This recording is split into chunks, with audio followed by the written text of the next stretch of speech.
Tapi kalau kita kerjanya teks, kayak dulu aku kerja teks, em, aku tuh punya sick leave. Sick leave itu kalau aku nggak masuk, aku dibayar. Nah, Hmm. dari sick leave-ku itu, Hmm. kan dia kalau nggak masuk sehari itu dibayarnya kayak 5 jam kerja gitu. Nah, itu aku pakai untuk biaya pengobatan. Misalnya aku ke dokter, kayak gitu. Hmm. Gitu. Oke, Tapi oke. ya memang 5 jam kerja itu juga nggak banyak sih. Kalau kita sakitnya parah itu nggak bisa nutup. Jadi memang ya tergantung kita mau apply insurance atau enggak gitu. Tapi ya sebaiknya apply insurance karena kita nggak tahu ke depannya hidup kita kayak gimana kan. Oh iya, ini harapan sekian banyak teman-teman. Mbak Devi lebih senior, pastinya Mbak Devi udah WHV duluan, berarti secara otomatis pasti tahu dan sudah mengalami duluan lah. Sekarang apalagi sudah kuliah di sana juga, jadi tahu banyak hal di sana. Kebanyakan dari teman-teman yang kepengen cari pekerjaan langsung bergabung WHV, berarti mereka udah tahu banyak pasti ya.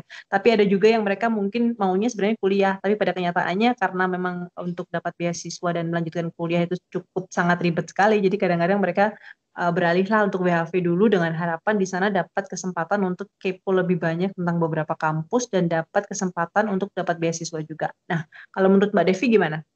Begitukah atau seperti apa kenyataannya di sana?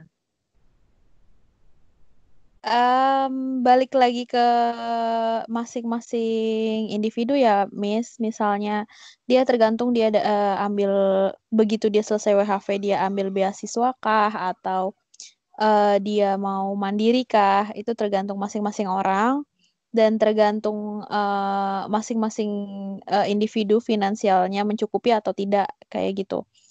Hmm. Kayak temanku ada juga dia ambil beasiswa, tapi beasiswanya itu cuman yang half doang, half aja gitu. Jadi dia harus bayar sebagian dari biaya kuliahnya.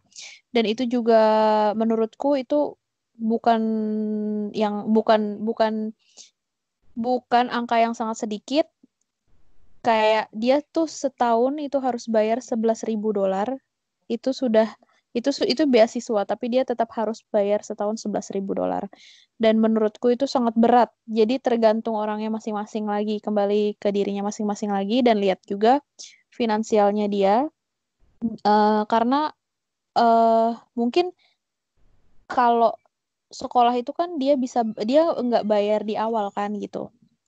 Dia nggak bayar di awal, dia bayar berkala kan kayak gitu. Jadi lihat juga apakah kita sudah settle kerjanya gitu. Karena menurutku anak-anak yang WHV ini kerjanya nggak bisa settle karena untuk WHV saja eh, kita cuman bisa kerja selama 6 bulan di satu company. Kita nggak bisa lebih dari 6 bulan. Kayak gitu. Dan banyak company-company yang nggak mau menerima karena nggak mau menerima WHV karena kita cuman bisa kerja 6 bulan saja. Dan mereka butuh orang yang long term gitu.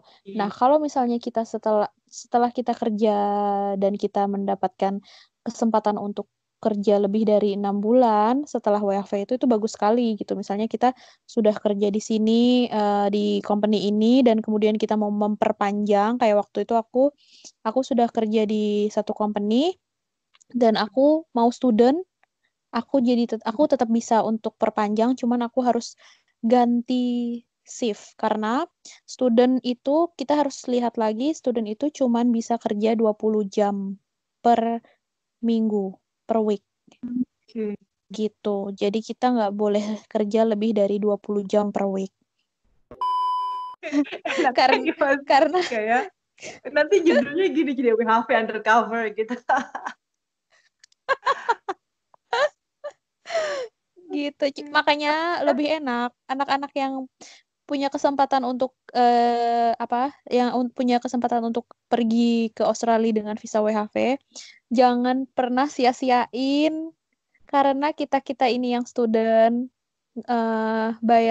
harus bayar sekolah, kita juga jadi uang kita yang kita dapatkan itu kita keluarkan untuk bayar uang sekolah juga gitu. Sedangkan WHV apa yang kita dapatkan itu masuk ke tabungan kita sendiri gitu. Jadi eh buat yang dapat WHV, kalau bisa cari kerja yang baik, bener-bener bener-bener apa ya, memanfaatkan itu dengan baik sebaik-baiknya. Terus jangan disia-siakan, jangan disia-siakan waktu dan uangnya, terutama karena banyak juga yang udah dapat uang banyak terus kayak foya-foya kayak gitu loh. Karena kesempatan untuk mendapatkan WHV itu kan sedikit kan waktunya, cuman setahun, 2 tahun, 3 tahun. Ya itu tergantung kalau kita dapat yang 2 tahun atau yang tahun ketiga. Aku nggak dapat tahun kedua dan tahun ketiga loh. Jadi aku merasa sedih banget karena aku cuma dapat WHV setahun dan aku nggak sempat mengumpulkan uang secukupnya untuk sekolah, melanjutkan sekolah ke S2 gitu. Pastikan gabung di kelas online kita, caranya gampang banget, cukup DM atau WA kita, nama, asal kota, dan nomor WA kamu. Kamu bisa coba dulu kelas gratis selama 2 sesi, dan kamu registrasi di hari yang ketiga. Wow.